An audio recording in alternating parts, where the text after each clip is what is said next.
recap of my month-long vacation in Africa. Now, I technically did two countries in Africa. I did Egypt and I did South Africa. So these are just moments, fun experiences, my takeaways, my entire trip, and everything that I got into. Now, I definitely hit the ground running. So as soon as I got off the plane and I checked into the hostel that I was staying at, it was just an immediate jump into the car, started sightseeing the general area. I decided to stay in downtown Cairo compared to Giza, where the pyramids and the Sphinx are. Yes, I did stay in that area, but it was more toward the end of my stay in Egypt itself. So, one of the main things that I focused on as far as the first day there was just like I said, exploring the overall area, but definitely checked out the night markets, which they called bazaars. This one was specifically going to butcher it, but it was called like Khan Kali. I know I'm not saying that right, but this area was like a whole vibe. It was lit up. The people there were awesome. They were super, super cool. They were there honestly for a laugh. Yes, they were, vendors and merchants and they wanted to sell you stuff, but they also were honestly really there to mess with you as tourists. So that was actually pretty cool and a really nice introduction for the first day itself. That plane ride coming in was a little exhausting, so after the night market and food, went to Sassy's to shake some ass. I'm just kidding, It was a funny name, but ultimately did go back to the hotel to get some sleep for the next day. The National Museum of Egyptian Civilization was next up on the list. Now, I'm not too crazy about museums. Like, I like them. I think they're cool in ways of their own, but I typically like to keep it to like one, two, maybe three on trips. That's about it for me. But this museum specifically was a highlight because this is where the mummies were.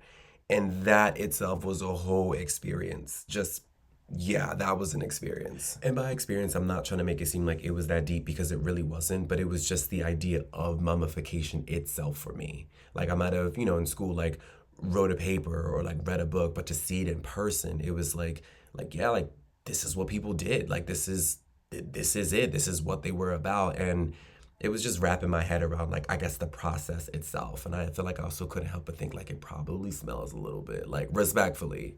Leaving all of that, this was like the second, maybe like third-ish day that we spent in the area. So we just did some more night exploring of the overall area, these busy ass streets. Just decided to kind of keep a little low key, find somewhere to sit down and eat. And there was all kinds of entertainment going on. Like, they had this guy, it was pretty cool.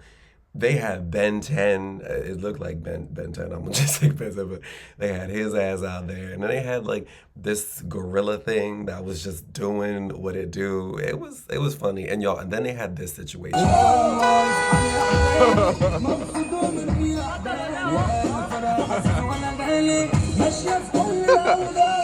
I was cracking up, yo. He was clowning him so bad. But like I said, we hung out there before leaving the next day to go to Aswan, which is south of Cairo.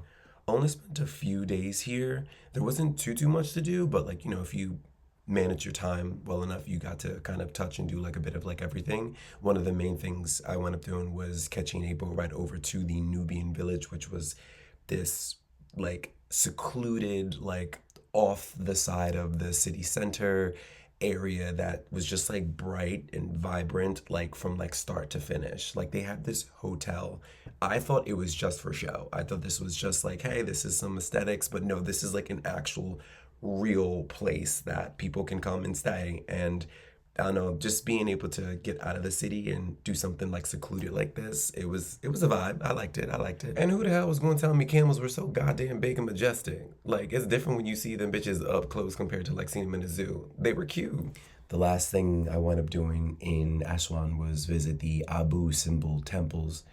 This was a hike and a half from Aswan Central, but it was so worth it. I mean, walking up to it, it was just insane. Like, the scale from the distance to up close and being able to observe all the details and intricacies. It was fantastic. I literally loved it. And because I didn't see the pyramids and the Sphinx yet, this was a really nice introduction to all of it. It was like, oh my God, I can't wait for that. You were able to go inside and explore and get a different appreciation, honestly. Like, yes, the outside was dope, but the inside, looking at the history, like the way this place was structured and like the layout of it, It was dope. It was definitely dope. Leaving Aswan, I made my way up to Luxor to check out the Karnak Temple, another solid place to visit slash thing to do.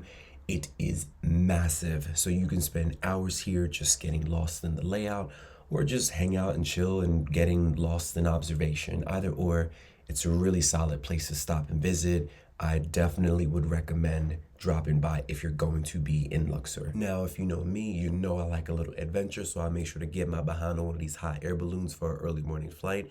There are companies all across Luxor that will take you out. I do believe you can only do sunrise flights because of safety. So there's no specific spot that the balloons will land. So they only take you out during the day. But this was a nice little throw-in activity, something to do. It got you moving for the day.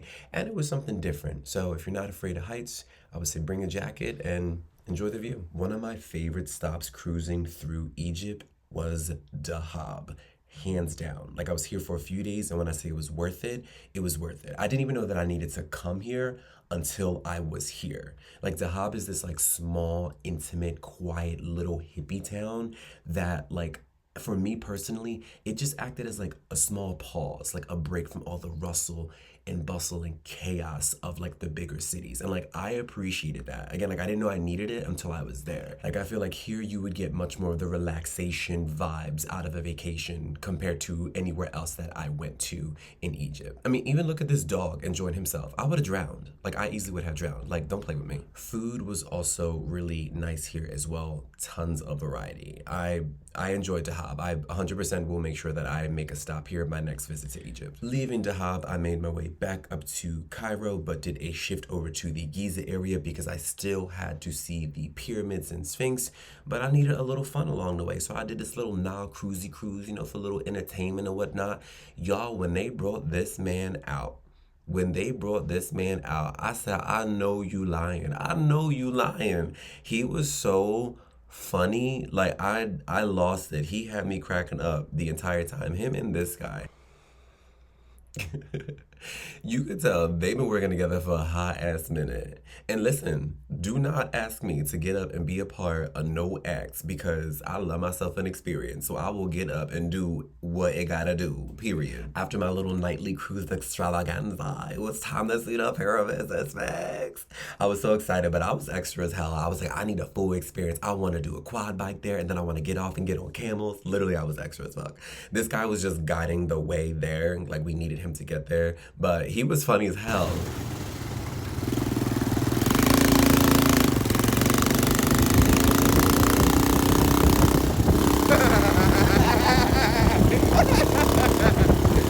Funny as shit, yeah. Like I said, he was just doing stuff like the entire ride there to like make me laugh. And like, yeah, I laugh at everything, but I appreciate that. But after a little bit of like a ride there and through like the desert, then you got on a camel to go a little bit more of the way, and then you got off and you got to explore.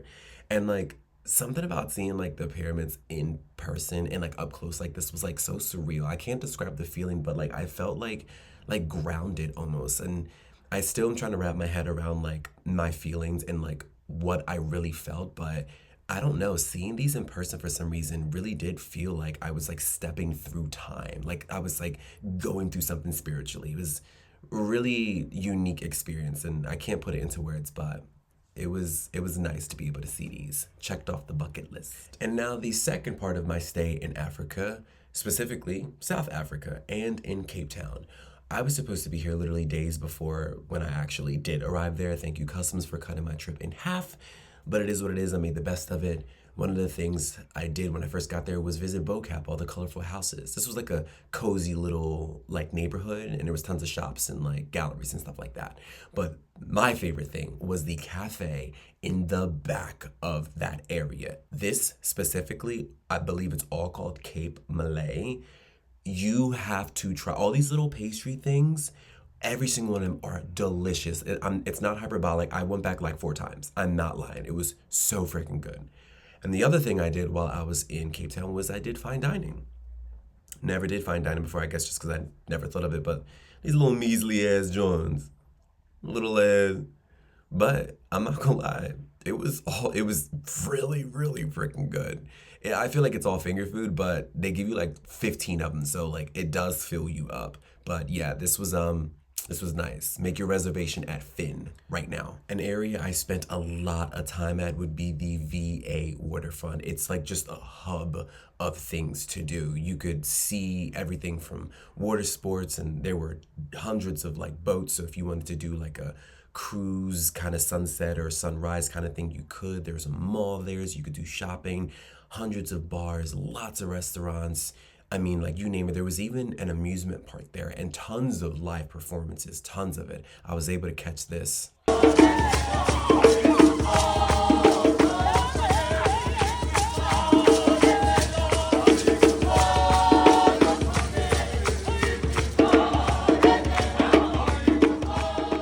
When I said it was getting down with the get down, I said go off. I love it. They really did put on like a really good performance. And it's nice when you go to different countries and you see locals do cultural things. Like it's just, I feel like the icing on the cake, it brings it full circle. So this was amazing to see in person. It was really elaborative and just very entertaining. One of the last things I did was a full day tour of the Cape Peninsula, and the views, when I say were breathtaking, were just, they were amazing. And like I've been to some countries and I've seen some really, really nice views. Like I've seen some beautiful areas of the world before. This is definitely going to be top 5.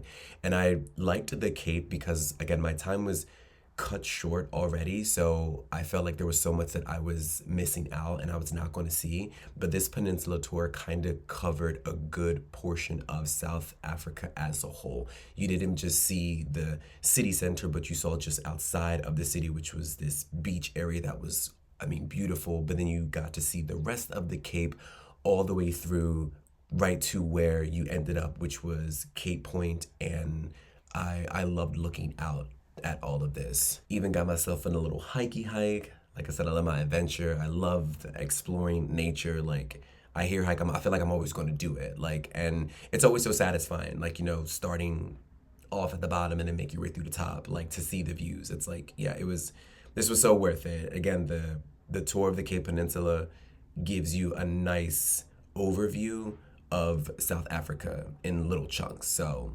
1,000% worth it all across the board. And the last thing I did, or at the end of the Cape Tour Peninsula, was I got to see the penguins. They were so cute.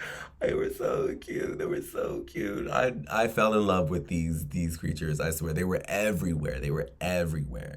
One of the things I did not do, like there were tons of wildlife in South Africa, like in Cape Town, but the thing I did not do was do a safari of the Big Five. And I feel like saying that is crazy because it's one of the things to do when you go to South Africa. But again, I was already on a short window of time, and I had learned like while I was there, there's 2 safaris, one where I was staying at, and then there's another one that's close to Joburg, which is more on the eastern part of the country. That's the one I want to do. So I said, you know what? I'm going to save my safari. I'm going to save the Big Five. I'm going to save that for the next time I come back. I really, really, really, really, really did want to do it, but I didn't want to just do a safari for the sake of doing a safari. I was like, it can wait. It can wait. So next time I go back to South Africa, I will be going over to Joburg and I will be doing the safari over there compared to the one that was available in Cape Town where I was. So I had to settle for these little cute guys instead. They made it worth it though, 100%. But after that, I just explored more of the city, got a little drunk, enjoyed my last day there, and then made my way home. Thanks so much for watching, guys. If there are any questions or things you would like to know specifically about my stay in Egypt or South Africa, or maybe even both, definitely drop them in the comment section below, and I will do my best to answer them. Take care.